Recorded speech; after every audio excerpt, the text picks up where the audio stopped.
Anna, he said, a sly grin on his face, hand over your card. I've maxed out mine, so I can't use it anymore. What? There's no way I'm giving it to someone who blows through money like you. Ever since my wealthy father passed away, my husband has been uncontrollably splurging, delighted by the inheritance coming in. Don't be so stingy.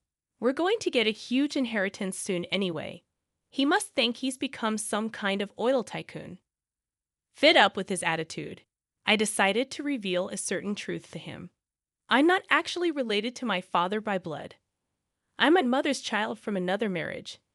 Not a penny of my father's inheritance will come to me. At that, my husband, who had been lounging arrogantly on the couch, sat up abruptly, a look of shock on his face as he stared at me. What?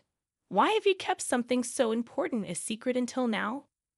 Then what happens to the massive inheritance? His face went pale, and the next words out of his mouth were, I have no intention of staying with a broke and unattractive woman. Let's get a divorce. This decision of his would come to strangle him, as he would come to greatly regret it. The following day, my name is Anna. I'm 37 years old, and I lived alone during my college days. But I returned home when I landed a job at a local company and now live with my mother and father. I work in the human resources department, and although it's busy, I don't face much stress and live a rather ordinary life. I didn't have any particular hobbies, but after being invited by a coworker, I got into golf and even started attending a members-only golf lesson introduced by my father. I never knew, but my father's golf skills are on par with professionals, and I was very surprised at his prowess when we played a course together. My interest in golf seemed to make my father very happy, and lately we've been going out to practice together on his days off, enjoying the game. In fact, this golfing led to a good relationship. There's an older man who attends the same lessons named John. When we met, I could never have imagined that he would later become my husband. He works for a medium-sized company, just an average guy, not poor but not wealthy either. However, he's sincere with everyone, treating me with kindness too. Anna, would you like to go out for dinner after the lesson sometime? I'd like to go golfing together too. Let's plan it. That sounds great, definitely. Our relationship began naturally after meeting up more frequently following the lessons. Truth be told, I had never been in a relationship before and was quite passive about love. But I found it easy to talk with John. Honestly, I don't think there could be a more perfect match for me. He's not flashy. But he values stability and lives a serious life, which I find incredibly attractive. Gradually, I was drawn to him, and I accepted his proposal. When I told my parents about our marriage, my dad was overjoyed, saying, "Now we can all go golfing together." Both of them happily approved of our marriage. Since we started our married life, we haven't had a single argument and have enjoyed our time together golfing. And just like that, 10 years have flown by. Unfortunately, we were not blessed with children, but we agreed that we should enjoy our life together. Nonetheless, lately, we've not only been golfing, but also enjoying traveling together as a couple. I never doubted that we would continue to spend our retirement years happily together. But tragedy struck unexpectedly. My parents were involved in a traffic accident while returning home from shopping. By the time I arrived at the hospital, they were already gone. According to the police, they were hit by a car that ran a red light and died instantly. I couldn't believe I had lost the two most important people in my life at the same time and sat in a daze on a sofa in the hospital lobby, waiting for my husband and relatives to arrive. Eventually, the day turned to night, and the once noisy lobby quieted down. Then I saw my husband coming towards me from a different entrance, walking quickly. "Anna, I'm sorry for being late. Have the other family members not arrived yet? And how are your father and mother?" He must have rushed over from work, his breathing heavy and his shoulders heaving. Unable to meet his gaze directly, I looked away and shook my head. They were already gone when they were brought to the hospital. It's all so sudden. I can't wrap my head around it. I don't know what I'm supposed to do now. My husband gently embraced me as I sobbed. "It's okay, Anna. Knowing your father, I'm sure he's left you a proper inheritance. so you don't have to worry about anything. Inheritance. It's not the money I'm worried about. I just never thought they would pass away so soon. I can't imagine life without them, and I can't accept it yet.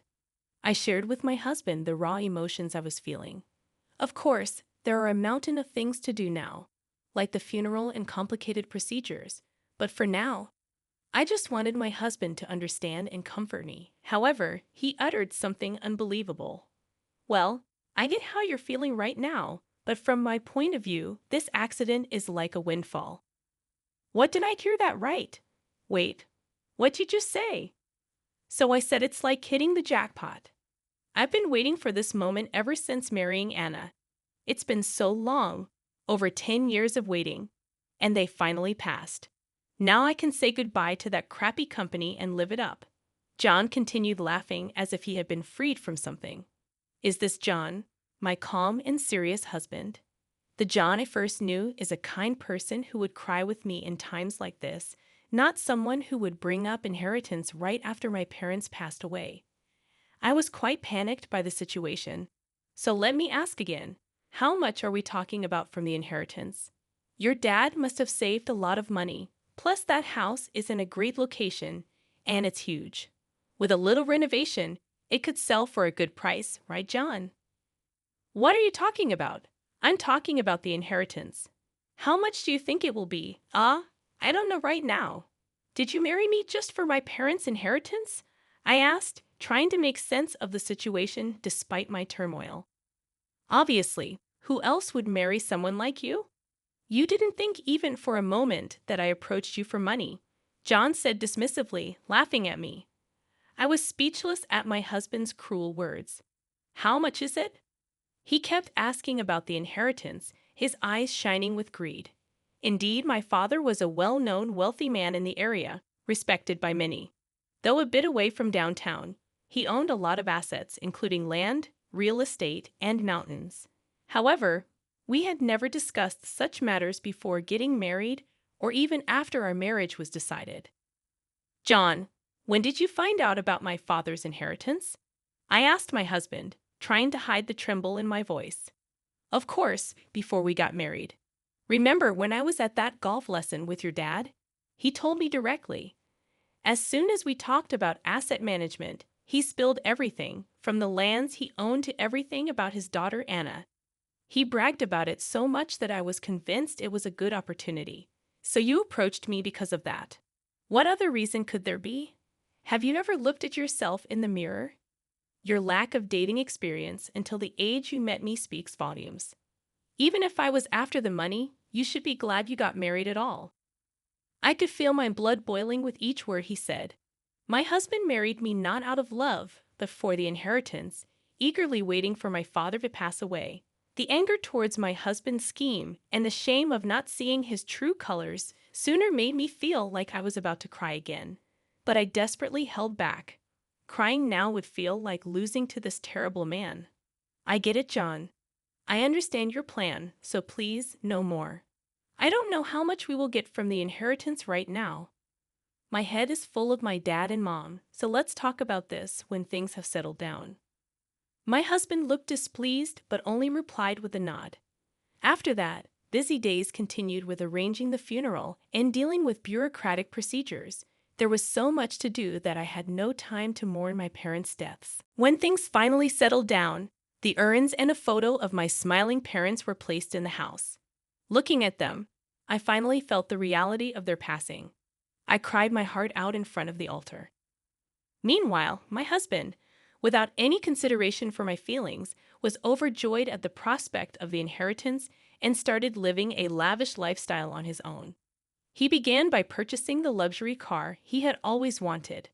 The day after my parents died, while I was overwhelmed with various procedures, he apparently went to the car dealership, and I found the contract copy at home. The car hadn't been delivered yet, but he was already boasting about it to his coworkers and friends. Then the nightlife and extravagant spending at high-end restaurants that he had probably been holding back on began. He stopped taking the lunches I made for him to work, choosing instead to eat at quite expensive places for lunch. Moreover, he started coming home after midnight every day. And on his days off, he went out more often, making his presence at home rare. Today, as he was getting ready to go out somewhere from the morning, he suddenly turned to me as if he remembered something. "Hey, Anna, give me your card. I've maxed out mine, so I can't use it anymore." "What? You maxed out your limit? Unbelievable. There's no way I'm giving it to someone who spends like that." "Oh, don't be so stingy. It's fine, right? We're going to get a huge inheritance soon anyway." He must think he's become some kind of oil tycoon. Fed up with his attitude, I decided to reveal a certain truth to him. "You know, John, I never told you this, but—" "Oh, finally going to tell me how much the inheritance is. Don't beat around the bush, just tell me." "I'm not actually related to my father by blood. You get what I mean? My mom was divorced, and she remarried to my dad. I was her child from another marriage, so there's no blood relation between me and my dad.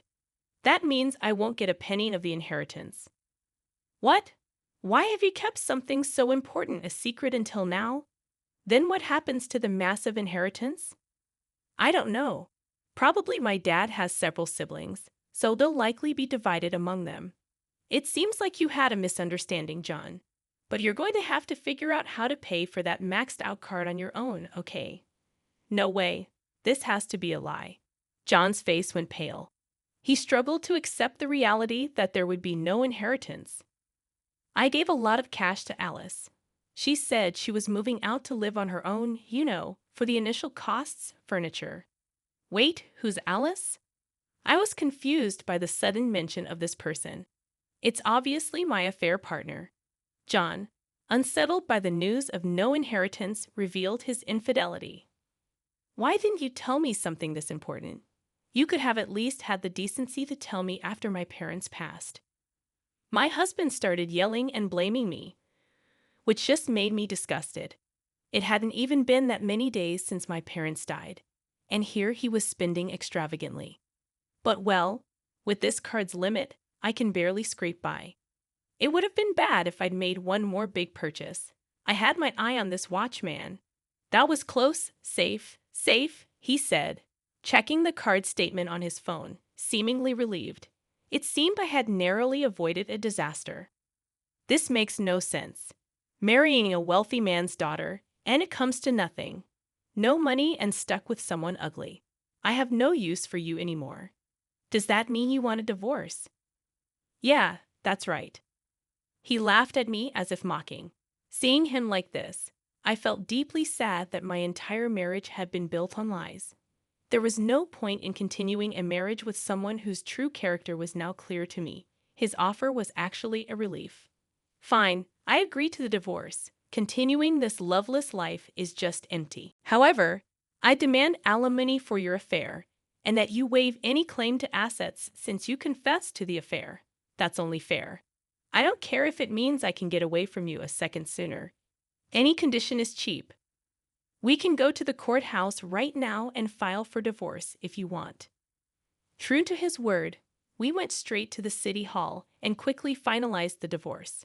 When we got back home, he packed his things and left for Alice's place. I didn't bother to see him off. I just listened to him leave. The next day, I went to my parents' house. It was hard to go to the now empty house, but there were things like sorting through my parents' belongings that I had to take care of. Plus, ever since the day my parents passed, my mind had been in turmoil, and I thought sorting things out might help me organize my thoughts a bit. My current home was only a short drive from my parents' house. I arrived, took a deep breath before touching the doorknob, and then opened the door. I'm home. A week ago, my mom would have greeted me with "Welcome back, Anna." But now the room, enveloped in silence, naturally offers no such response. The last time I was here was a few days before my parents' accident. It feels like a distant memory, even though it was so recent. I looked around the room to calm my heart before starting to sort through their belongings, beginning with the dresser in my parents' room on the second floor. I remember my mom once telling me that important things were kept in the dresser, and to look there first if anything happened to us. At the time, I was shocked to hear her say such a thing and brushed it off. But now that something had happened, it felt all too real. I checked the dresser from top to bottom. It was so neatly organized that there was hardly a need for sorting. With documents related to contracts and expensive-looking jewelry laid out, there were also necklaces I had given as gifts in the past, bringing back memories and a sense of nostalgia.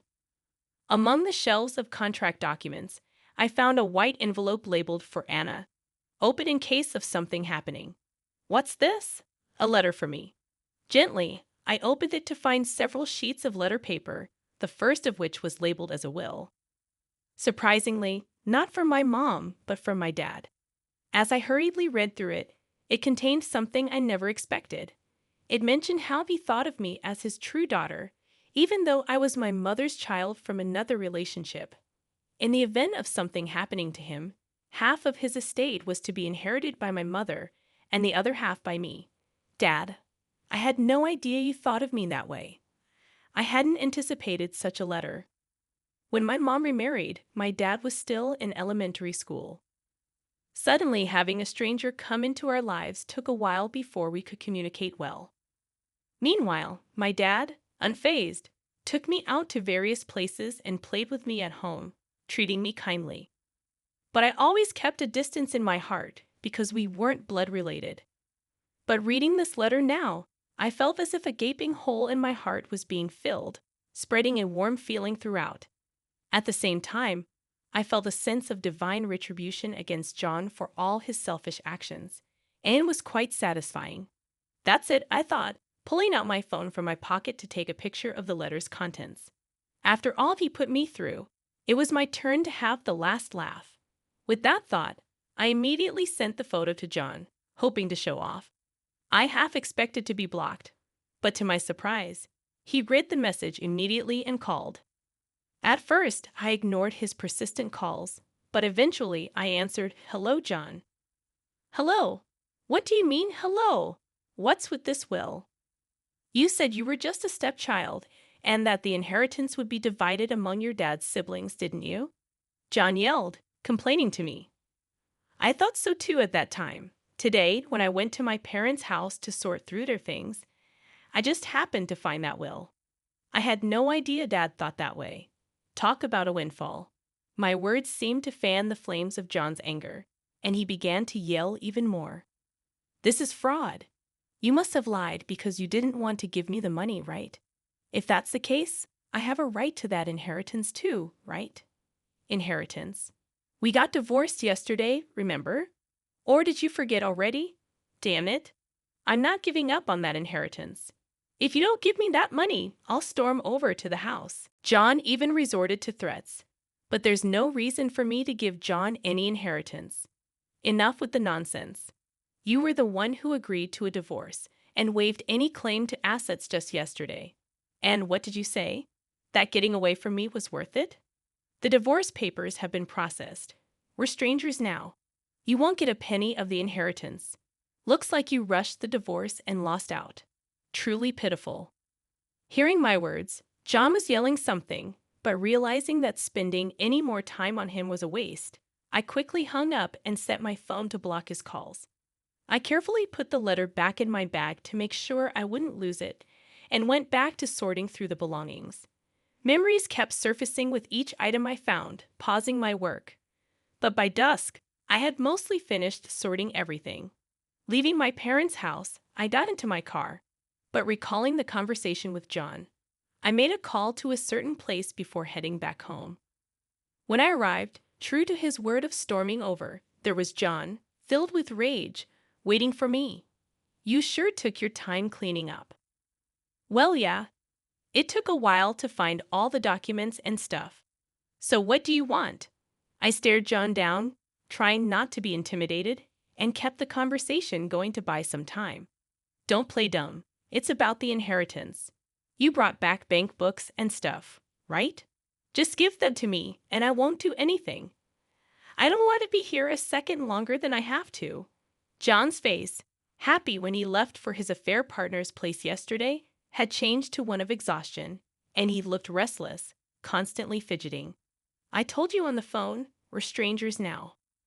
There's no reason for me to give you any inheritance. And why are you so desperate anyway? John's expression fell as if I hit a sore spot, and he stopped yelling, starting to talk about what happened yesterday. Actually, when I went to Alice's place yesterday and told her I wouldn't be getting any inheritance, she kicked me out, saying she had no use for someone without money. I thought I had some savings, but my account was empty. I barely have any cash on me, and even my next paycheck will be gone with the credit card payments. That's why I need the inheritance split now. Otherwise, I don't even have a place to sleep tonight. So that's why it all made sense now. John had absolutely no financial cushion. Moreover, he owed me alimony for his affair. It was clear what kind of life awaited him. Look, I was wrong. Marrying you for money, the affair. I apologize for everything. Let's start over. Otherwise, I can't make it from here. That's not my problem. The one who misunderstood and splurged was John, right? Please, we should have talked more about the divorce. You think we can still make it work, don't you? Of course not. I can't live with you anymore. Still, John wouldn't back down and kept trying to persuade me, but my mind was already made up. Frustrated by my refusal, John was about to raise his hand to me when a police officer who had been patrolling the area came over. We heard yelling from down the street. What's happening here? Yes, the person I had called before returning home was the police. Knowing that John was lurking around my house, I had asked for a patrol just in case, reporting a suspicious person. The police, having witnessed John about to hit me, immediately took him to the patrol car for questioning. Let go, I'm her husband. We're not done talking. No, ex-husband. He's a stranger to me now. Please take him away. I was saved in the nick of time. After receiving a stern warning, John was quickly released. But since then, he has not loitered near my home, and I've regained peaceful days. Rumor has it John's affair partner was a colleague from the same company, and they were both fired for violating company compliance. I don't know what they're doing now, but they must be living in poverty, a fitting end for someone blinded by greed. Though I've lost both my parents and divorced my husband, leaving me alone, I'm trying to live positively. I hadn't been able to golf because I wasn't in the mood, but I've resumed my lessons. I've been praised more during lessons, and I'm grateful to my dad for giving me such a great hobby. Enjoying my days filled with fulfillment. Thanks to the lessons, I've made friends and found more reasons to smile. As for the inheritance, I haven't squandered a penny and still have it saved in my account. I'm determined not to end up like John and am living a prudent life. Today is a beautiful sunny day, perfect for golf. Holding my dad's putter, I enjoy golf amidst nature. Every time I hold a putter, I feel like my dad is always with me, encouraging me, and I'll continue to live with a smile, cherishing the precious memories my parents left me.